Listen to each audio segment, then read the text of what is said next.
Hallelujah, thank you Jesus. तो पवित्र आत्मा कभी पुष्ट करता, तुम्हें धक्का मारता कि नहीं, इस तरह तुम्हें प्रार्थना करना चाहिए। एक होता है कि स्वाभाविक प्रार्थना,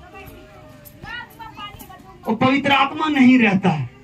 स्वाभाविक प्रार्थना होता है 10% आएगा उसे रिजल्ट, बाकी जब पवित्र आत्मा के द्वारा होता है तो 100% 100 गुना आता है। अब जानते हैं जब जीसस मर गया तो लोग, जितना 12 चेला था, 12 चेलों को लोग ताना देने लगा मारने के लिए कि इन 12 को क्या कर दो, जितना जीसस का चेला उसे कत्ल कर दो। सब घबरा रहे थे और एक जगह इकट्ठा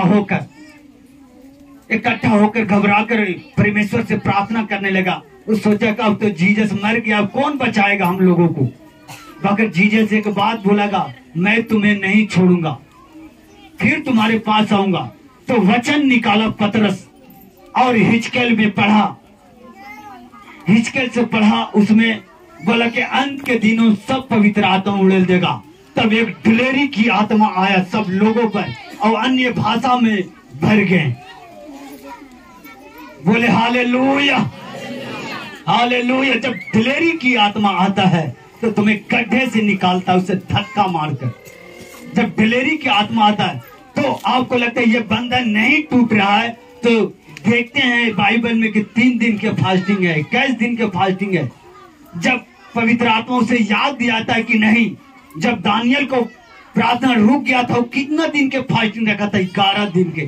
तो यही बात तुम्हें पवित्र आत्मा तुम्हें बताएगा। 3 दिन के फास्टिंग, 11 दिन के, 7 दिन को आप पवित्र आत्मा बताएगा, ये रखोगे और बंधन टूटेगा। बोले हालेलुया, थैंक यू जीसस। तो क्या पवित्र आत्मा तुम्हें आहे भर के प्रार्थना करने के लिए विनती करता है। बोले हालेलुया। आज पवित्र आत्मा लोगों के अंदर नहीं है, इसलिए वो अनाथ है, इधर से उधर भटक रहे हैं लोग। बोले हालेलुया। तुम्हारे पास जीसस नहीं है इसीलिए भटक रहे हैं। आज तुम दुष्ट आत्मा से छुटकारा नहीं पाते। बोले हालेलुया, थैंक यू जीसस।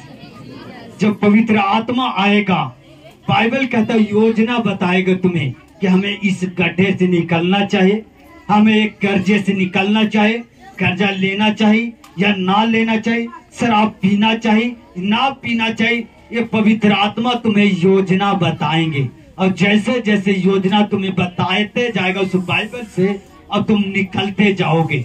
वचन कहता है कि मैं गड्ढों, वचन से भेजकर लोगों के पास उसे गड्ढों से निकालता हूं। वचन भेजकर गड्ढों से मैं निकालता हूं। वचन कहता है पवित्र आत्मा से भरना है तो दाखरस के मतवाला मत बनो। दाखरस के मतलब मदिरा, नशा चीज, उससे मतवाला ना हो। और क्या करो, मन ही मन परमेश्वर की कीर्तन करो, भजन करो और आत्मा में भरते जाओ, पवित्र आत्मा से भरपूर होते जाओ। आपको लगता है कि अब स्वर्ग से उतरेगा पवित्र आत्मा, हम भर जाएंगे।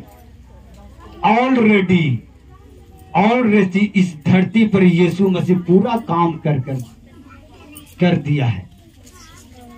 बोले हालेलुया, थैंक यू जीसस।